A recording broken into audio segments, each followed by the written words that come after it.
female was Queen Christina with Greta Garbo. A wonderful film in many ways, and Greta Garbo.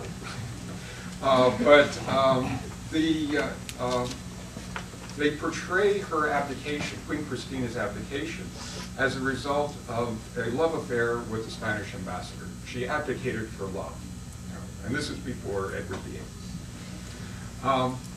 But the historical record indicates she didn't have a love affair with the Spanish ambassador.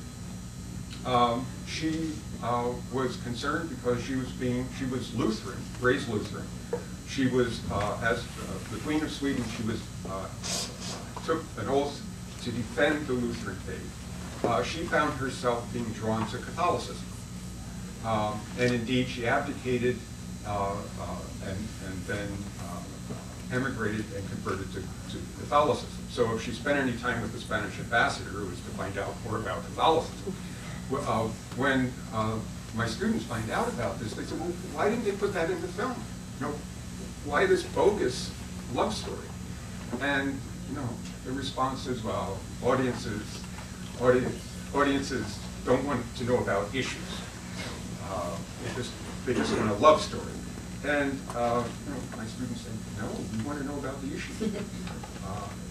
And the films that have staying power, historical films and historical novels that have staying power, are the ones that get things right in terms of the historical record. I'm thinking in terms, there is a wonderful book by Edison Marshall called The Viking.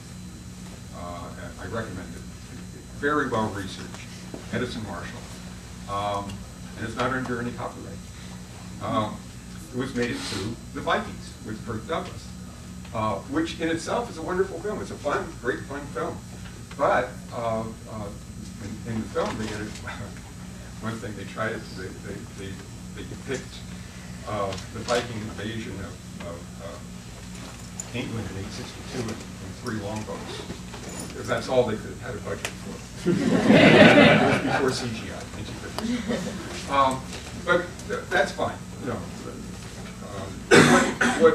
What I find unacceptable is in the film, the portrayal of women, of Viking women, as somehow being servile and repressed does not fit our evidence about women in Viking times. It was only when Christianity came into Scandinavia that the status of women drops.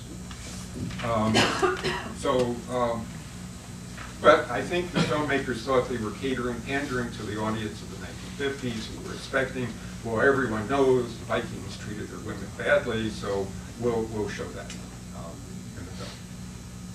I think that's it. It's really curious to me that the historian among us is the most liberated by... Yeah, I want to speak on behalf of Deception. Yeah.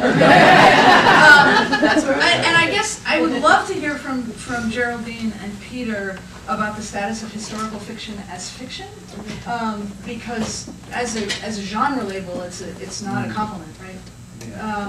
So, as a reader, I understand the novel as a deception in the service of a kind of truth, but that it is just in its whole project a sleight of hand, a step as the theater is, right?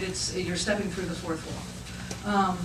So I guess I think of the premise as being deception, and the truth is as being a sort of accidental a kind of happenstance gleaning that one might find in the course of a novel. And I guess what I would say as a historian about Hesse's Welsh mother is te absolvo. Like, and I don't know whether my fellow historians would agree, but my reservation with that concern is I think particularly related to Hesse, it goes to this question of how much license do I feel like I have when I'm writing about broadcasting. So that's here, vast license, right? How much flexibility do I feel like I have when writing about Rudolf Hess and running the risk of portraying him, the possibility of portraying Hess sympathetically as opposed to with some kind of understanding is, I think, then it moves into an ethical territory where it feels as though there are dangers to misrepresentation. I mean, there's great uncertainty about how we might represent Hess, for instance. But I think, this goes back to Dawn's point. It feels as though there are certain historical errors in my novel that people have been kind enough to point out to me subsequently, often quite sweetly. But there are none that were willingly chosen in the flying in the face of some material. And I think that's the difficulty. It reminds me, Geraldine was mentioning Henry James. It reminded me of and I'm probably going to, this may be apocryphal, and I will quote it, well, I wrote it, quote it, I'll summarize it haphazardly. But the idea of James at dinner party, somebody would tell a story, and James would be loving the narrative, the anecdote they were telling, and then before it was over, he would say, no, stop, I have enough. He said, away, but he's not saying, I don't want to know your version. I have enough to write my version. So I think that runs up an issue for me in historical research of, I want to find something that will be initiating and inspiring to me, and I don't want to find out something that will stop me being able to write the thing I'm inspired to write. So there's this kind of love-hate relationship. Give me enough, and then I will almost willfully, to avoid just finding the moment that John's talking about, the material will say, no, that's wrong. I will stop reading to avoid finding that moment, which feels, well, feels ethically rather problematic to me, I have to admit. But it is a space that I operate in. I actually started working on a novel that was inspired by Jane Franklin, who was the wife of the governor of Tasmania at the period of genocide of the Aboriginal people of Tasmania and very, very brutal penal settlement. And she was quite, she was a reform-minded woman and perhaps the greatest traveler of her era, very adventurous, and she trekked across the southwest wilderness of Tasmania, and I was absolutely in love with this subject, and she adopted an Aboriginal child, and I started working on it, and I found that Jane had kept a journal every single day of her life, and there was no room for me in that story. I could have made up my own Jane Franklin. Other novelists subsequently have done that, but it just, I need a void. I have to have that room to move. And the bigger the void, the more outrageous the speculation could be. Well, and I think that's what I was talking about in the satisfaction of having the documents support his intuition, but then feeling that the space where there were no documents was where he could really step in and do what he wanted to do. And the other thing I was going to say in connection with this is that if anyone's seen, I don't know if any of you have seen I've Been the Terrible recently, but I highly recommend it. It's a fantastical film. I mean, the visual universe of the film has nothing to do with what the historical setting looks like, or very, very little.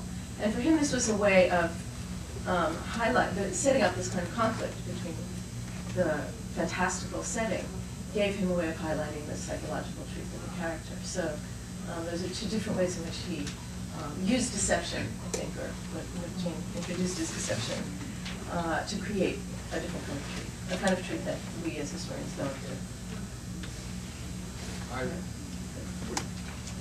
Maybe this would be a good point for me to put in the impact that fiction often has on historians' brains. Eisenstein's Alexander Nevsky has most of the film is taken up with the battle on the ice, and we find in one of the most widely read histories of Russia textbook, a description of the battle straight out of Eisenstein's film. Because there are no documents, right? There are virtually no documents about it. There are documents. Well, there are accounts. It's a complex process, but what happened was Eisenstein, well aware of the historical evidence, created his own synthesis. For example, the sources, the earliest sources don't even describe a battle on the ice. So that comes later. That's later sources. And then there's a battle on the ice. And then subsequently, by the late 15th century, the battle occurred in 1242. By the late 15th century, we start reading about that people have and that may be derivative from other sources describing similar battles on ice lakes that are frozen over. We also, the sources also describe the Teutonic Knights fleeing the battle across the ice. But no source describes the Teutonic Knights falling through the ice and drowning as they're fleeing. That's Eisenstein. And he may have gotten the idea from Milton's Paradise Lost.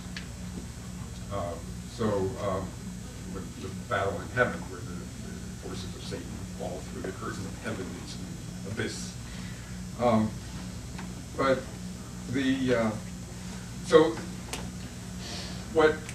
Because the visual image is so powerful, and anybody who's studied early Russian history knows this film, has seen it, and observes it. For